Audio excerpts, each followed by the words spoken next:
In this video, I'm going to show you a very simple way to apply your 3D foundation, and it's a great place to start when you're starting off with Seint and see where these products go and how to apply them. A couple things before we get to my makeup. So I highly recommend using a really good skincare routine. So if you have any questions about your skincare, reach out and I can explain what our skincare system is. I love to encourage you to moisturize your face properly. So I use our milk cream at night. It's that good. I only use it in the evening. And so I apply this after I'm done using a cleanser and a toner. And it is so hydrating and it's not going to give you a greasy feeling. I also have a primer on my skin before I apply my makeup. So we have our setting spray and it works as a versatile product. It's going to be a primer before you do your makeup so your makeup goes on really well. And then you're going to spray it on your face after you apply your makeup so it's setting your makeup so it doesn't smudge and it lasts all day.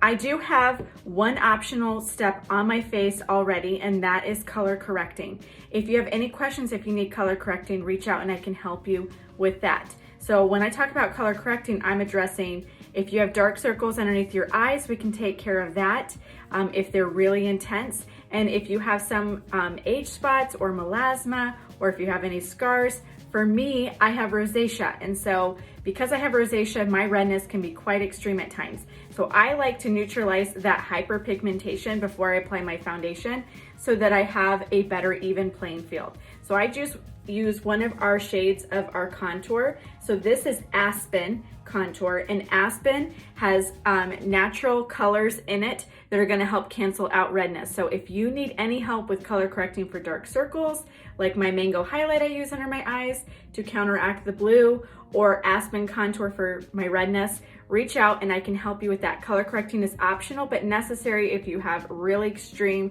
discoloring in your skin. We're going to do a really easy application of our 3D foundation today. So all three colors in my compact are going to give me coverage and dimension for my foundation. So 3D foundation. First thing I'm going to do is take this color. This is my main highlight. This is a thin cream that is going to give me coverage without being weighted or cakey looking. I'm going to apply this color all over my face. So this is just one way to apply your makeup. There's so many ways to apply these three products. I typically teach to strategically apply all three in one beautiful layer and blend it all out.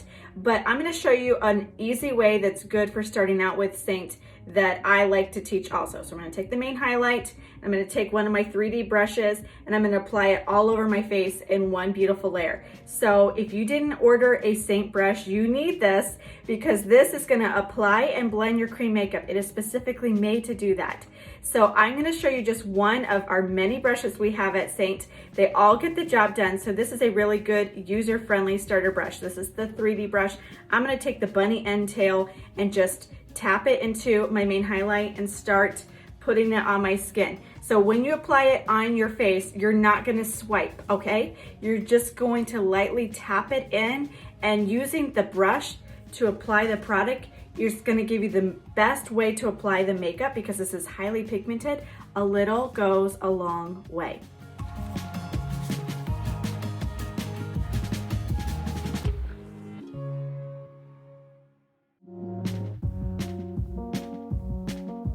My main highlight all over my face in one simple layer. Just take that brush and tap it in and just push the cream into your skin.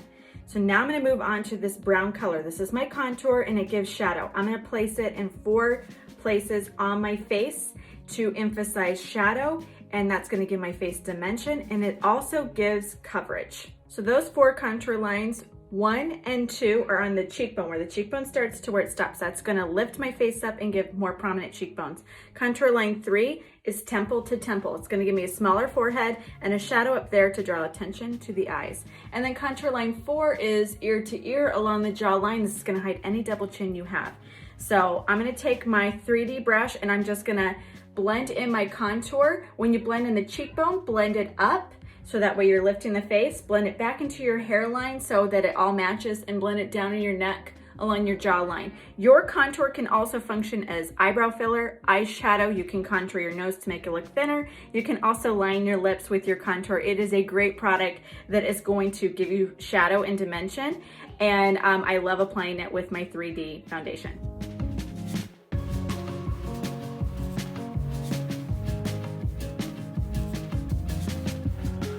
I want you to trust the process. Contouring is a little scary, and you can see I still have some blending a little bit to do with all of this, but don't skip the step of contouring. It will give you great coverage and dimension. The last part of my foundation I'm gonna add is my accent highlight. It's gonna brighten certain areas on my face, and it's also just gonna bring certain facial features forward.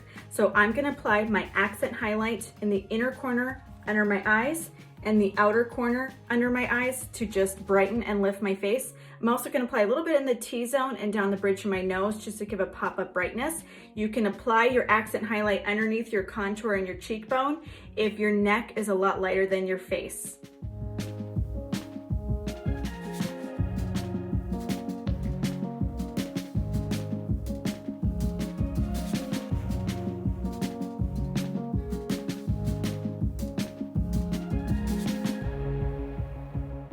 Take a blender sponge. This is our perfector. It's a wonderful tool. Get it wet, squeeze that excess water out, and then bounce it on your skin after you've applied your foundation. So this is going to continue to blend your makeup. It's going to push the cream in so it looks more natural looking. And the most important step, this is going to pick up excess product. So if you've applied too much makeup, you'll know if it feels tacky or if you see brush strokes. It's going to just get any excess makeup off. That way your makeup looks flawless. After you use that sponge, you are going to want to set your makeup. So use a setting spray. This is our setting spray used as a primer. It's a great setting spray. It's going to lock your makeup in.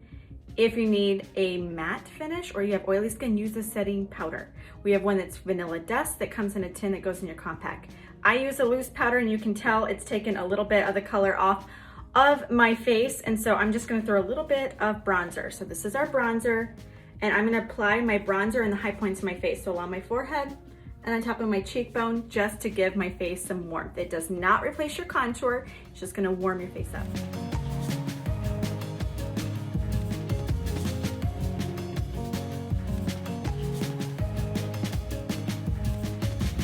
I'm gonna add blush and or lipstick. This is our lip and cheek, so it works great with the makeup.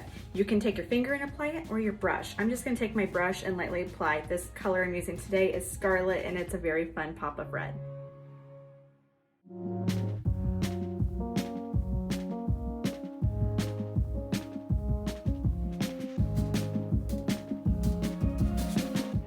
Last thing I'm gonna apply is my illuminator. So I'm gonna use a powder one. It's very pigmented. The cream ones, you can take your finger and apply it. Just take one of your brushes, apply it at the top of your cheekbone, and have fun. And that completes my look. So I did throw some eyeshadow from Seint on. Everything should fit in your compact. If you need to order a larger compact in the future, we have some great sizes and great varieties. If you didn't order the setting spray or the perfector sponge or a brush, then you might want to consider that. It really pulls your look together. And if there's any questions you have or troubleshooting, reach out and I can help you with that.